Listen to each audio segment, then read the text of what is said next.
दोस्तों, law of one यानी एक का ज्ञान, या कह लीजिए एक का कानून, या कह लीजिए एक के तरीके।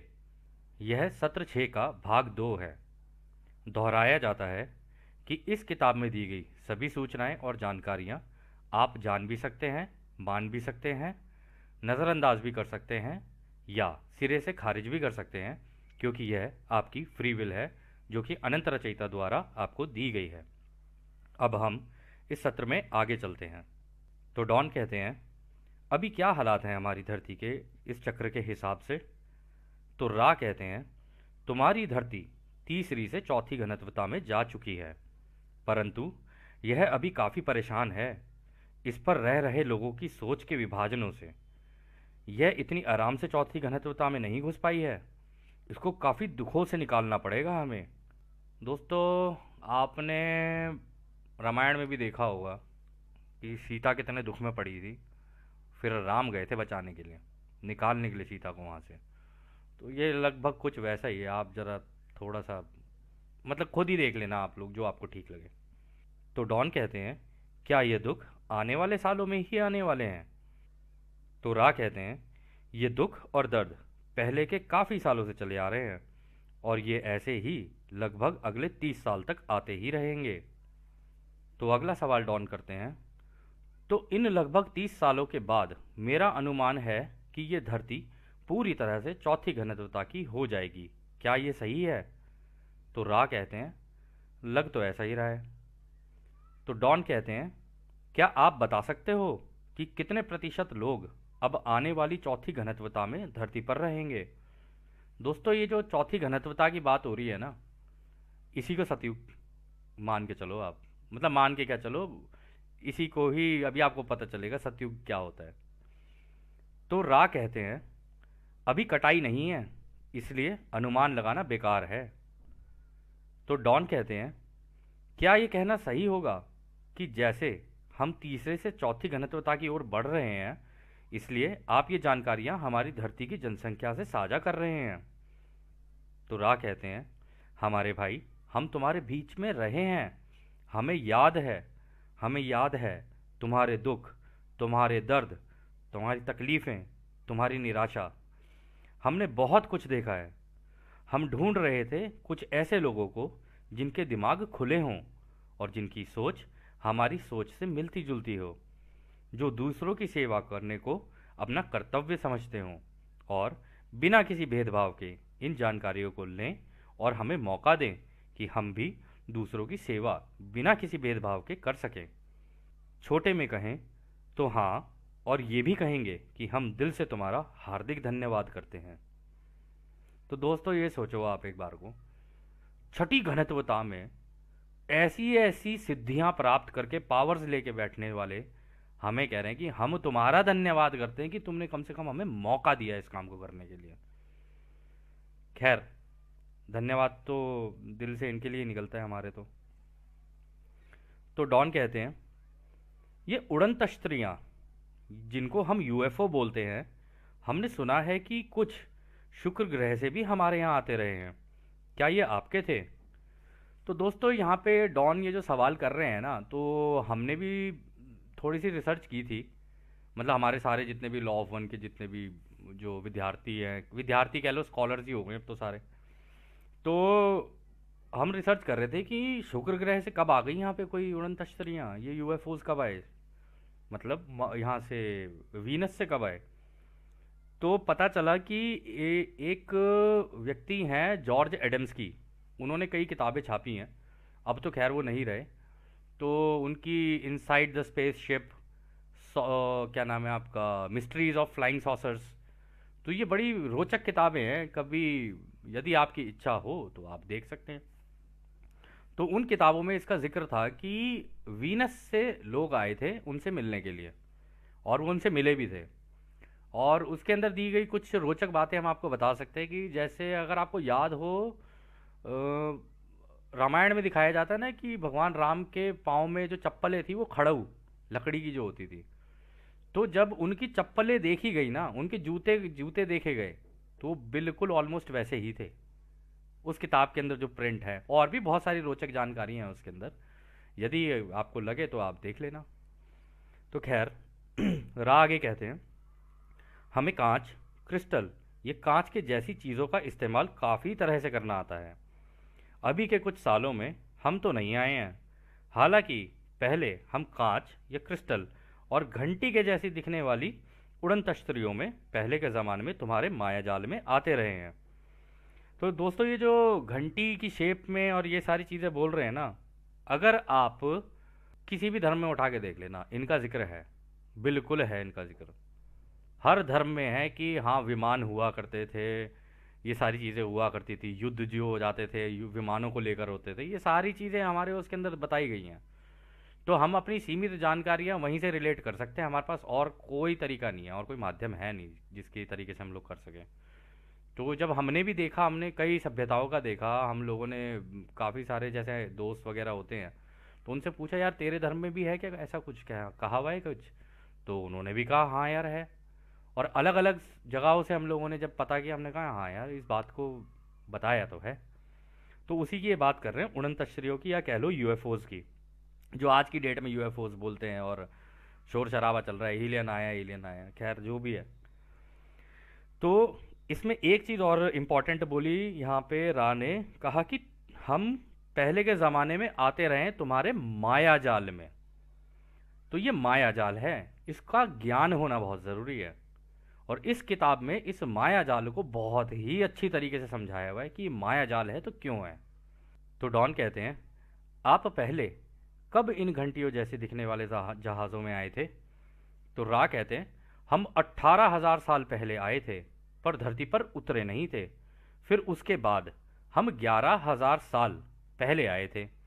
तो लगा लो दोस्तों, लगभग अगर 18,000 साल यहाँ कहा जा रहा है और 11,000 साल ये कहा जा रहा है, तो लगा लो अच्छा खासा 7,000 साल का डिफरेंस है, 6,000 साल का डिफरेंस है। मतलब दो दो तरीके की लैंडिंग में, पहली बार में लैंडिंग नहीं हुई, मतलब उतरे नहीं, दूसरी बार में उतरे, लैंडिंग हुई। तो डॉन कहते हैं, पिछले 30 सालों में कुछ फोटो और रिपोर्ट आई हैं कि शुक्र ग्रह से कुछ लोग हमारी धरती पर आए थे। क्या आपको इसके बारे में पता है? तो दोस्तों यहाँ पर भी ये जो कुछ फोटो और रिपोर्ट आई हैं, इनके बारे में जो बात हो रही है ना, ये 30 सालों में जब इन्होंने बोला, क्योंकि 1981 में है ये, जब ये सेशन हुआ है, सत्र हुआ है। और 30 साल में इन्होंने जो भी डेटा पूरा अपना गैदर किया, इधर उधर से उठाया, ये जॉर्ज एडम्स की, जॉर्ज हंट विलियमसन, इन सब की किताबों को और उनके अंदर जो दी गई जानकारियां थी, उनके अंदर दी गई जो फोटोज़ थी, उनसे देख के पता लगा था इन लोगों को। तो रा कहते हैं, हमारे भाई, हमें ब्रह्मांड की एकता के बारे में पता है। अभी हम शुक्र ग्रह के नहीं हैं, हालांकि हम पहले के समय में जब आए थे तो हमने अपनी सोच तुम्हारे लोगों से साझा की थी। वो सोच आज भी तुम्हारे कई लोगों के दिमाग और दिल में है। तुम्हारी धरती के लोग दिल से आज भी ध्यान अवस्था में हमें बुलाते हैं तो हम आ जाते हैं, ताकि उनको एहसास हो कि हम भी उनके भाई बहन हैं और तत्पर उनकी सेवा में हैं। अभी शुक्र ग्रह पर छठी घनत्वता के लोग नहीं रहते हैं। तो दोस्तों इनसे कांटेक्ट करने का तरीका इन्होंने खुद बता दिया कि हमसे अगर कांटेक्ट करना है, अगर आप हमें देखना चाहते हो और हमें हमसे मिलना चाहते हो, देखो किसी किसी केस में मिलना भी हो जाता है। अब हम उस चीज़ के अंदर गहराई में नहीं घुसेंगे कि हमने क्या किया क्या नहीं किया, लेकिन यदि किसी को देखने हों तो इसका तरीका है ध्यान अवस्था में जाकर। और एक व्यक्ति हैं, उनका नाम है डॉक्टर स्टीवन ग्रियर, क्योंकि हम भी ढूंढ ही रहे थे, इस किताब को पढ़ा तो ढूंढने लगे, कोई तो होगा इस धरती के ऊपर जिसने इस तरीके का कुछ तरीका बना रखा होगा। तो हमें पता चला कि डॉक्टर स्टीवन ग्रियर ने एक ऐसा मेथड बना रखा है जिसका इस्तेमाल करके इनको बुलाया जा सकता है। और अब इस धरती पे लगभग नहीं तो होंगे, आप लगा लो 2 बिलियन, आप लगा लो इतने लोग कर चुके हैं कांटेक्ट, उनको पता है कि हाँ ये है। मतलब 2 बिलियन ना भी हो, चलो 1 बिलियन भी हो, 100 करोड़ भी हो, तब भी पता है। और ये कोई कम नंबर नहीं है, बहुत बड़ा नंबर है। तो डॉन कहते हैं, जो आजकल उड़न तश्तरी या यूएफओ रिपोर्ट आ रहे हैं, क्या दूसरे ग्रहों से यहाँ आ रहे हैं? क्या आपको इसके बारे में पता है? तो रा कहते हैं, हम रा हैं और सभी ग्रह के समूह या कह लो महासंघ के हिस्से हैं। जो अनंत रचयिता की सेवा में काम करते हैं। इसमें करीब 53 सभ्यताएं काम कर रही हैं, यानी 53, जो 500 ग्रह की हैं। दोस्तों 500 ग्रह मिलकर महासंघ बनाना, और उसमें 53 तरीके की सभ्यताएं, और वो भी एक सोच की और एक दिशा में चलने वाली, ये बहुत बड़ी बात होती है। इसमें कुछ तुम्हारे ग्रह के भी हैं जो अब तीसरी घनत्वता में नहीं हैं, या कह लो शरीर त्याग चुके हैं। तो दोस्तों ये वो लोग हैं जो इस धरती पे समाधि में जाकर अपना शरीर त्याग देते हैं और जाकर इस महासंघ को ज्वाइन कर लेते हैं। ये उनके बारे में बात हो रही है। इसमें तुम्हारे सौर मंडल से और अन्य आकाश गंगाओं के लोग भी शामिल हैं। ये असली महासंघ है जिसके लोग बेशक देखने में एक से ना लगें, परंतु एक के ज्ञान के हिसाब से दूसरों की सेवा में तत्पर साथ मिलकर काम करते हैं। तो डॉन सवाल करते हैं, क्या इस महासंघ में से अभी कुछ लोग अपने अंतरिक्ष यानों में यहाँ आए हैं पिछले 30 सालों में? तो रा कहते हैं, हम कहना चाहेंगे कि इस जानकारी का कोई खास महत्व नहीं है, क्योंकि ये एक के ज्ञान के आगे कुछ भी नहीं है, परंतु फिर भी इस विषय में बोलते हैं। किसी भी ग्रह के लोग यदि तुम्हारी धरती के आकाश या जमीन पर दिखना चाहें तो पहले वो अनुमति लेते हैं, ताकि तुम्हारी धरती के चारों ओर जो रोशनी की क्वारंटीन लगी है उसे हटाया जा सके। तो दोस्तों इस धरती के चारों ओर आपको लगता होगा कि ये क्वारंटीन क्या बोल रहे हैं। क्वारंटीन वो चीज़ होती है, देखो क्वारंटीन किस लिए लगाई जाती है? क्वारंटीन इसलिए लगाई जाती है ताकि अटैक से या इस तरीके की चीज़ों से बचा जा सके। यदि आप में से कोई कंप्यूटर की दुनिया का है तो उनको पता होगा कि कंप्यूटर में एक चीज़ लगाई जाती है, फायरवॉल। अब आप देखते जाएंगे कि इसमें दी गई जानकारी और एआई की जानकारी कितनी समानता है दोनों के अंदर, लेकिन समानता के साथ साथ विभाजन कहाँ है वो भी देखना ज़रूरी है। अभी आप देखते जाना। तो उसके अंदर फायरवॉल लगती है, और यहाँ धरती के ऊपर लग रखी है क्या? क्वारंटीन। तो कह रहे हैं जब भी कोई आएगा तो पहले इस क्वारंटीन को भेदने से पहले पहले अनुमति लेगा। बाहर से अगर कोई अंदर आएगा, आप में से कई लोग सोचेंगे कि यार हमारे रॉकेट तो यहाँ से भेजते हुए बाहर निकल जाते हैं। हाँ, भेजते हुए बाहर निकलते हैं क्योंकि आज़ादी का कानून लगा हुआ है ना। अंदर के ग्रह के लोग बाहर जा सकते हैं, लेकिन किसी और ग्रह का अंदर ऐसे नहीं आ सकता। तो इस केस में बिल्कुल ये ऐसा है जैसे कि मान लो हमारा घर है, ठीक है ना, हमने अपने घर के अंदर दरवाजे लगाए, सारा कुछ लगाए, जब तक हम किसी को अनुमति नहीं देंगे, गेट नहीं खोलेंगे, तब तक वो अंदर नहीं आएगा। परंतु आप तो घर से बाहर जा सकते हो ना, आपको तो किसी ने नहीं रोका है। तो ये बिल्कुल वैसे ही है, इसलिए हम इसको जितना आसान हो सके उतना आसान करके बता रहे हैं आपको, ताकि जैसे रा ने कहा ना, इस किताब को दूसरे लोगों को उस तरीके से देना कि वो लोग इसे अपनी ज़िंदगी से जोड़ कर देख सकें। तो हम भी वो ही कोशिश कर रहे हैं। तो आगे रा कहते हैं, पहले इस अनुमति का कारण और उद्देश्य समझा जाता है और फिर उसे माना या नकार दिया जाता है। किसी भी वक्त करीब 15 महासंघ के लोग अपने अंतरिक्ष विमानों में तुम्हारे आकाश में हमेशा मौजूद रहते हैं, और बाकी यदि तुम मदद मांगो तो तुम्हारी सोच के द्वारा अपनी मदद पहुंचाते हैं। तो दोस्तों यहाँ पर ये जो कह रहे हैं ना, सोच के द्वारा अपनी मदद तुम्हें अपनी मदद पहुंचाते हैं। तो जब आप मेडिटेशन में बैठे होते हो ना, तो मेडिटेशन में अगर आप उस ध्यान अवस्था के अंदर अंदर ही अंदर चले गए और आपने इन्फॉर्मेशन मांगी, और आपने कहा कि स्पेशली अगर आपने ये कहा कि मुझे ये इन्फॉर्मेशन अनंत रचयिता की का जो महासंघ है, जो उसकी सेवा में है, जो हमारे भाई बहन हैं प्रेम और रोशनी के, उनसे हम लोग यह इन्फॉर्मेशन चाहेंगे तो आपको मिल जाएगी। तो आगे रा कहते हैं, अभी इस वक्त 7 ऐसे अंतरिक्ष यान तुम्हारे आकाश में मौजूद हैं, परंतु तुम्हें दिखेंगे नहीं। उनका उद्देश्य बड़ा सामान्य है कि रहस्यमय तरीके से तुम्हारे यहाँ के लोगों को जागरूक करें कि ब्रह्मांड अनंत है और तुम अकेले नहीं हो। ऐसा वो तुम्हारे आकाश में प्रकट और गायब होकर रहस्य के द्वारा करते हैं। तो दोस्तों पता है आपको, ये यहाँ पे कह रहे हैं ना, ये रहस्यमय तरीके से करते हैं हम। कई लोगों ने हमसे पूछा, और जैसे बातचीत होती है तो उसमें भी किसी ने हमसे बोला कि यार ये खुल के सामने क्यों नहीं आ जाते हैं जब अनंत रचयिता के द्वारा भेजे गए हैं। तो उसका एक कारण है जो भी आपको शायद आगे और गहराई में पता चलेगा। दोस्तों ग्रह हमारा है, अभी हमारे यहाँ पे कुछ लेसन्स चल रहे हैं, ये आपको आगे आगे पता चलेगा। तो उसके अंदर बीच में इंटरफेरेंस ना हो, उसमें इंटरफेयर नहीं करेंगे ये, क्योंकि आपकी आज़ादी लगी हुई है, आपको देखना है। अगर आपका घर है, आपके घर की चीज़ें हों, और हम आपको आके बताने लग जाएं कि नहीं नहीं ये सोफ़ा यहाँ ठीक नहीं है, इसे उठा के यहाँ से यहाँ रख दो, नहीं नहीं ये गैस तुमने जो कर रखी है ऑन, ये नहीं। इनिशियली तो हो सकता है शायद आपको अच्छा लगे, लेकिन बाद में जाके पता है क्या होगा, यार ये क्या है यार, ये तो हमें हर चीज़ के अंदर ही टोके टोके जा रहे हैं ये तो आप भी तिल मिला जाओगे।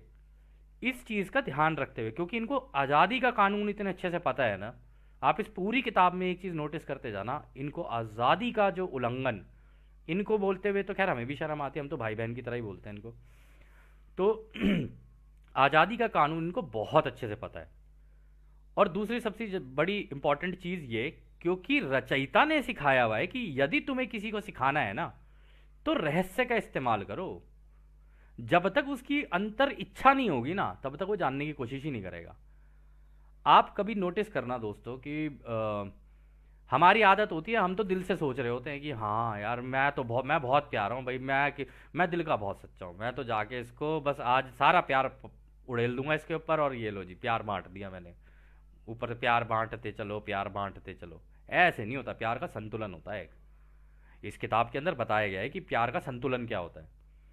अगर आप ऐसे ही करते रहोगे ना किसी के साथ, जबरदस्ती जबरदस्ती अपना प्यार दिखाए जा रहे हो, ये सारी चीजें करे जा रहे हो, और जबरदस्ती उसे चीजें दिए जा रहे हो, वो मांग रहा नहीं है, आप दिए जा रहे हो। वो आप रहस्य क्रिएट कर सकते हो, अगर आपने रहस्य क्रिएट कर दिया तो ये मांग लेगा। तो रचयिता का ये कहना है पूरे ब्रह्मांड में कि अगर तुम्हें अपनी इंफॉर्मेशन किसी को देनी है, सूचना किसी को देनी है, जानकारी किसी को देनी है, तो पहले रहस्य तो बनाओ। जब तुम रहस्य बनाओगे तब वो मांगेगा, वरना वो मांगेगा ही नहीं। तो ये एक बहुत बड़ा ज्ञान है, इस एक के ज्ञान का हिस्सा है ये भी, कि आपको हो सकता है आपको ये एक का ज्ञान बहुत पसंद हो और आपके पास आया, आपने ले फॉरवर्ड ले फॉरवर्ड ले फॉरवर्ड, क्योंकि अब तो हमारी पूरी जनता जो है क्या ही बोले, आदत ही पड़ गई है, हमारे पास तो कोई भी चीज़ आती है good morning good night good evening, इसी में मतलब आधे दिन का इतना इतना एक समय का हिस्सा तो इसी में चला गया।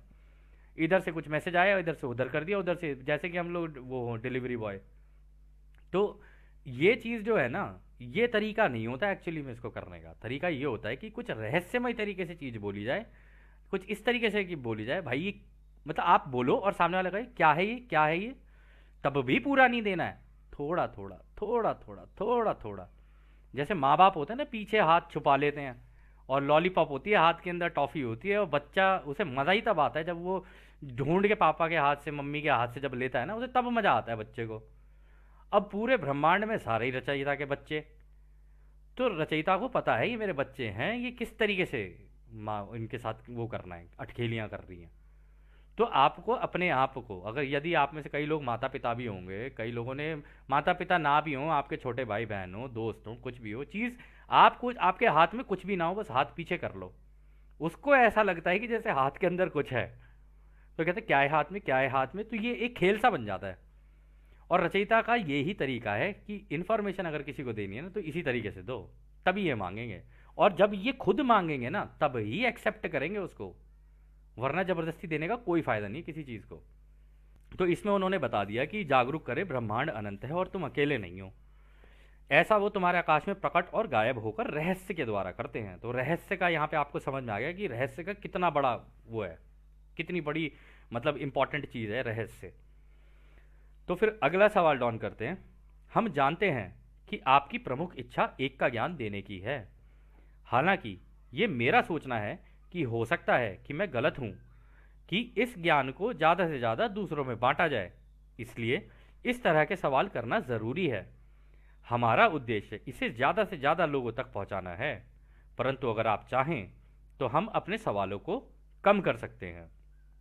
तो रा कहते हैं, दोस्त इस बात में थोड़ा विरोधाभास है, तुम्हें जैसा ठीक लगे तुम वैसा कर सकते हो, क्योंकि वो तुम्हारी जगह है और तुम्हारी इच्छा है, और यह आज़ादी अनंत रचयिता की दी हुई है तुम्हें।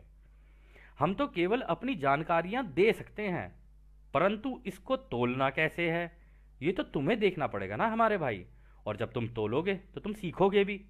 जब हमें लगता है कि किसी जवाब से तुम्हारी आज़ादी का उल्लंघन नहीं हो रहा है, तब ही हम उत्तर देते हैं। और दोस्तों, आप आगे भी इस पूरी किताब के अंदर देखते जाओगे, कई जगहों पर ऐसा होगा कि डॉन सवाल करेंगे और रा सिरे से खारिज कर देंगे, नहीं दे रहे हम इसका जवाब, क्योंकि उनको पता है कि किस चीज़ का जवाब देना है। आगे आगे जैसे आप चलोगे ना, आपको जब ये एक का ज्ञान समझ में आएगा ना, तब आपको भी समझ में आएगा अपनी ज़िंदगी के अंदर कहाँ कहाँ मेरी आज़ादी का उल्लंघन हो रहा है और कहाँ कहाँ हम दूसरों की आज़ादी का उल्लंघन करते चले जा रहे हैं, कि रचयिता के बनाए विज्ञान के अकॉर्डिंगली नहीं चल रहे हैं। अब जब उसके उल्टा चलोगे, विपरीत चलोगे, तो चोटें तो पड़ेंगी पड़ेंगी, खानी पड़ेंगी, क्या करें। वो उसने बोल ही दिया है कि दुख दर्द तो अभी आए नहीं है, दुख दर्द तो अभी आएंगे आने वाले फ्यूचर में। तो रा ने सब कुछ क्लियर कर दिया है यहाँ पे, इनको सब पता है कि इस ग्रह पे क्या चल रहा है। तो खैर, यह सत्र दोस्तों यहीं समाप्त होता है। जैसे कि रा हमेशा कहते हैं, हम आपको उस अनंत रचयिता के प्रेम, रोशनी, शक्ति और शांति में छोड़कर चलते हैं। आदने हमारे भाइयों, आदने। धन्यवाद।